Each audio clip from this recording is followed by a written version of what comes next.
देखिए ब्रायोफाइटा जो होता है उसका कोई ख़ास इकोनॉमिक इम्पोर्टेंट तो नहीं होता है, लेकिन फिर भी ये सॉयल इरोजन को रोकने में, सॉयल के फॉर्मेशन में, पानी को रिटेन करने में बहुत ही महत्वपूर्ण भूमिका निभाता है।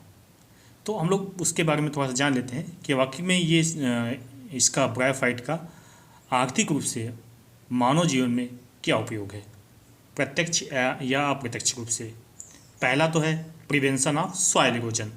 देखिए जैसे आपने फिगर में देखा है, इस पिक्चर में आप देख रहे हैं कि जो मास या ब्रायोफाइट जहाँ पे ग्रो करता है वो एक काफ़ी डेंस मैट की तरह ग्रो करता है और पूरे मिट्टी पर वो एक मैटिंग बना देता है। ठीक है, जिससे जब पानी की बूंदें बरसात के समय जब पानी की बूंदें मिट्टी पर गिरती हैं तो सॉइल इरोजन के चांसेस काफ़ी कम हो जाते हैं। ठीक है, सॉइल इरोजन का मतलब समझते हैं, removal of the top soil. ठीक है, जो रिमूवल जो सॉइल का जो ऊपर का पोर्शन होता है हवा या पानी के द्वारा जब रिमूव हो जाता है तो उसको सॉइल इरोजन कहते हैं। तो सॉइल इरोजन को ब्रायोफाइट रोकने में काफ़ी मदद करता है। दूसरा है सॉइल फॉर्मेशन। सॉइल फॉर्मेशन को पीडोजेनेसिस भी कहते हैं। देखिए जब सक्सेशन होता है, सक्सेशन का मतलब डेवलपमेंट ऑफ द कम्युनिटी, मतलब कोई बेयर एरिया है, जैसे मान लीजिए कोई बेयर एरिया है या रॉक है, चट्टान है, अब इस पे कम्युनिटी का विकास होना है। ये पूरा मान लीजिए ऐसा एक मैदान है जहाँ पे सिर्फ चट्टान ही चट्टान है, तो यहाँ पर सबसे पहले लाइकेन आएगा। ठीक है, लाइकेन ग्रो करेगा और लाइकेन से निकलने वाले जो एसिड होंगे इस रॉक के सर्विसेज में जाकर इसको और खोखला बना देंगे। जैसे मान लीजिए ये क्रेविसेस है। ठीक, अब लाइकेन से जो एसिड निकल देगा इस क्रेविसेस में जाएगा और इसके अंदर जो भी केमिकल्स होगा उसको सॉल्युबल बना देगा। जब बरसात होगी तो बरसात की वजह से ये रॉक काफ़ी पोरस हो जाएगा। ठीक है, क्या हो जाएगा? पोरस, क्योंकि लाइकेन से निकलने वाला एसिड इसके अंदर जो भी कैल्शियम कार्बोनेट या और दूसरे केमिकल्स होंगे या दूसरे एलिमेंट्स होंगे उनको सॉल्युबल बना देगा। जब पानी बरसेगा तो वो पानी के साथ बह के बाहर निकल आएंगे, जिससे रॉक क्या होगा? पोरस हो जाएगा, छिद्रयुक्त हो जाएगा। ठीक है, जिससे वो ज़्यादा फ्रेजाइल हो जाएगा। ठीक, अब सेकेंड स्टेज में क्या होगा? ब्रायोफाइट वहाँ ग्रो करना शुरू कर देंगे, ब्रायोफाइट्स। ठीक, कहाँ पे? क्रेविसेस में।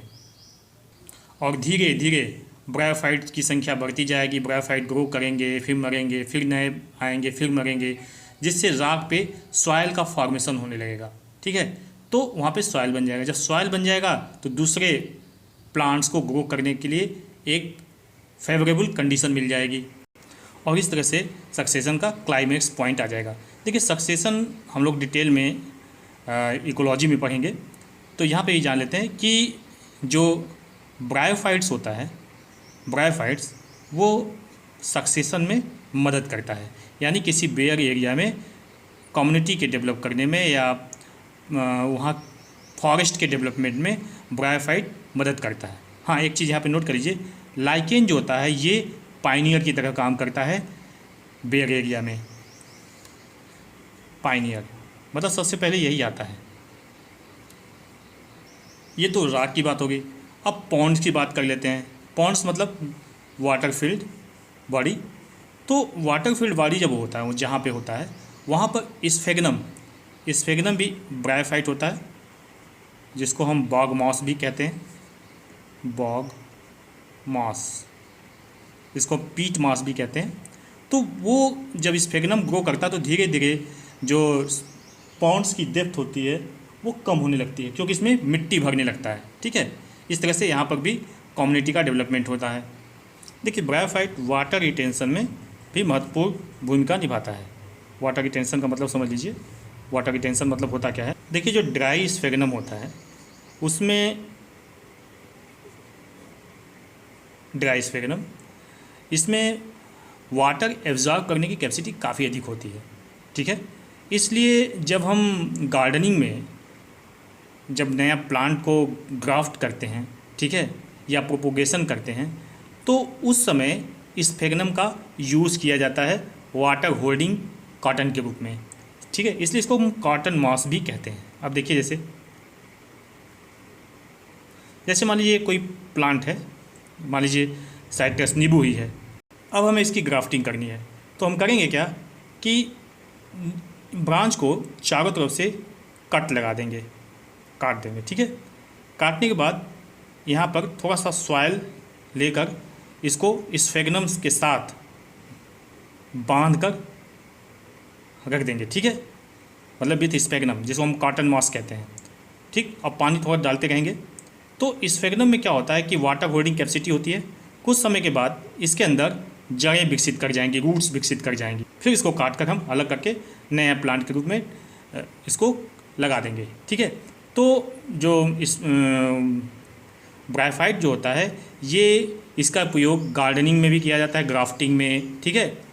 इसके अलावा देखिए जो स्फेगनम है, सेकेंड वर्ल्ड वार में इसको कॉटन के रूप में भी यूज़ किया जा रहा था, क्योंकि इसके अंदर से कुछ एक खास तरह का एसिड होता है जिसमें जो इसका एसिड निकलता है उसमें एंटी बैक्टीरियल प्रॉपर्टीज़ होती है, जो कि बैक्टीरिया को पनपने नहीं देता है।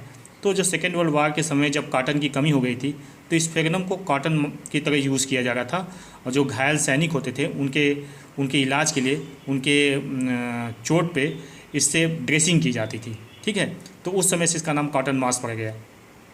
चूँकि ये सड़ता नहीं है, क्योंकि इसमें एसिड इससे सिक्रीट होती है, तो ये जहाँ पर ये क्योंकि पानी में ग्रो करते हैं, तो धीरे धीरे इनकी डेथ होती रहती है, और ये धीरे धीरे कार्बोनाइज होते रहते हैं, और कंप्रेस्ड होते रहते हैं, और फॉसिलाइज होते रहते हैं।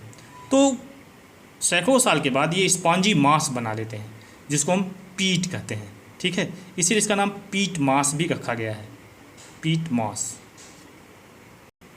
Sphagnum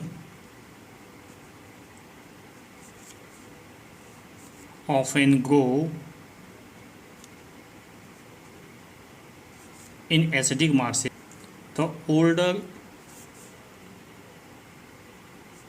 dead part of marsh and other marshy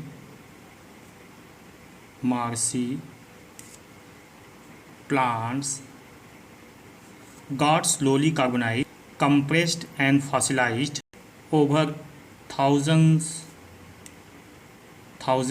of years and produce a dark spongy mass called peat. अब देखिए पीट एक अच्छे मेन्योर की तरह भी काम करता है। तो पीट का देखिए बता दें कि पीट जो है ये इसको फॉयल के रूप में कोयले की तरह जलता है, धीरे धीरे जलेगा लेकिन जलेगा, ठीक है। फॉयल के रूप में यूज़ कर सकते हैं, ठीक। इसको मेन्योर के रूप में यूज़ कर सकते हैं, खेतों में खाद के रूप में, ठीक है। जानते हैं क्यों? क्योंकि ये एल्कलिनिटी को कम करता है। जो खेतों में खारापन होता है, एल्कलाइनिटी होती है, उसको कम कर देता है। तो लिख दे रहा हूँ पे, it overcome alkalinity and increase water retention as well as aeration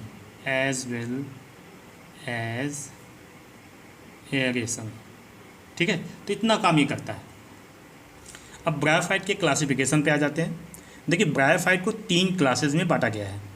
पहला हिपैटिकोप्सिडा है, दूसरा है एंथोसिरोटॉप्सिडा, और तीसरा है ब्रायोप्सिडा। देखिए हिपैटिकोप्सिडा को देखिए हिपैटिक से बना है, हिपैटिक मतलब लीवर से संबंधित है। देखिए हिपैटिक सेल होती है ना, हिपैटिक मतलब लीवर से संबंधित। तो हिपैटिकोप्सिडा को लीवर वर्ड भी कहते हैं, ठीक है। और एंथोसिरोटॉप्सिडा को हार्न वर्ड भी कहते हैं, क्योंकि इसमें हार्न लाइक स्ट्रक्चर बनता है, भी मैं अभी बताऊंगा, ठीक है। जबकि ब्रायोप्सिडा को क्या कहते हैं? मॉसिस भी कहते हैं, मतलब कॉमन नेम है इसका। अब देखिए लीवर वर्ड का एग्जाम्पल रिक्सिया मार्केंसिया हो गया, ठीक है। और हार्न वर्ड का एग्जाम्पल एंथोसिरोस हो गया, ठीक है, बहुत इंपॉर्टेंट है। जबकि मॉसिस का एग्जाम्पल कॉर्डमास या फ्यूनेरिया हो गया। तो ये 3 क्लासेस में डिवाइड किया गया है। अब इन तीनों क्लासेस को हम लोग अलग अलग पढ़ेंगे, ठीक है।